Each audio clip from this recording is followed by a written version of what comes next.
It can be complicated to define a genre as wide and broad as science fiction. We have 4,000 to 6,000 years of literary history, and almost all of it dealt with fantastic elements. Heroes and gods doing things that were definitely extraordinarily different. Well, starting in the 17th, 18th, 19th centuries, life changed for the average reader in Europe and America. The social order went through ructions and transformations, and yet people started to actually get a sense that of their 5 children, 3 or 4 of them were highly likely to live. There was more and more stability in life.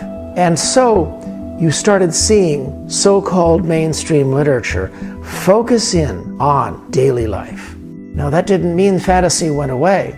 You had Gulliver's Travels and so on, leading to the woman we call the grandmother of science fiction, Mary Shelley and Frankenstein, followed by the 2 dads of science fiction, Verne and Wells.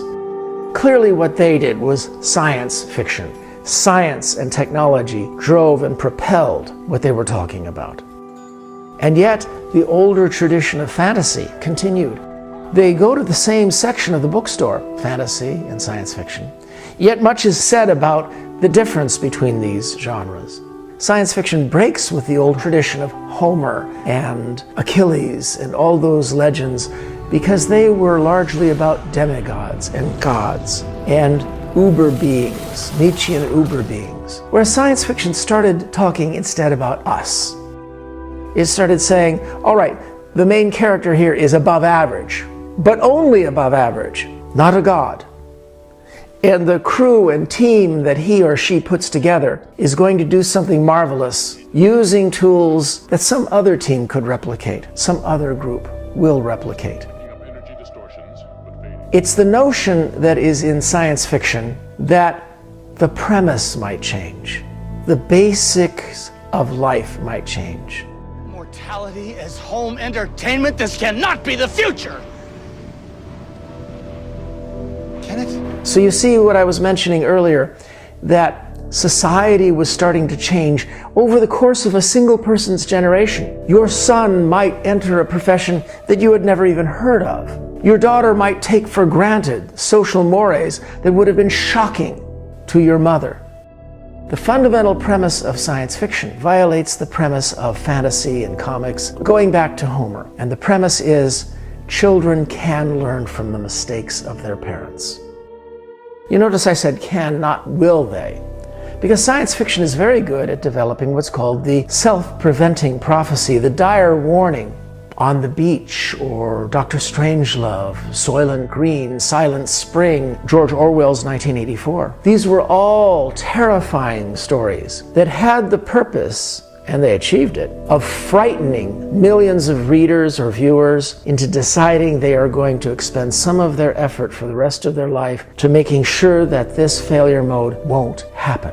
And arguably, we're here today because the failure modes that could have led to nuclear war that were exposed in Dr. Strangelove, Failsafe, and On the Beach were paid attention to. And then those stories made themselves not happen. They were self-preventing prophecies. In these dire warning stories, children don't learn from the mistakes of their parents. They make new mistakes that are horrible, that are terrifying, like in Soylent Green, wrecking the world. But the implicit assumption is they could have not made this mistake. Now that makes for a more chilling kind of tragedy. It's people. Soylent Green is made out of people.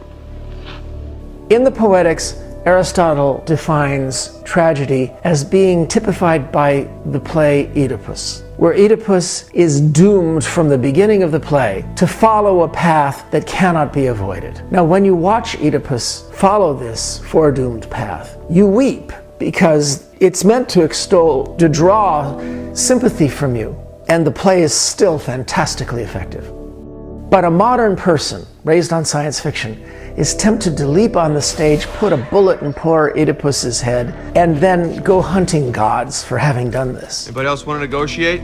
The premise is this didn't have to happen. And of course, some science fiction shows children learning from the mistakes of their parents and making a better world, as in Star Trek. This is a fundamental difference that breaks from the old tradition, fantasy, comics, Homeric fairy tales that you see in almost all ancient tribes. They all had the fantastic, and they follow Joseph Campbell's arcs. Even though science fiction follows these same arcs of the fantastic, science fiction breaks from these arcs. That's what all this is about. A lot has changed in the past 300 years. People are no longer obsessed with the accumulation of things. We have eliminated hunger, want, the need for possessions. We've grown out of our infancy.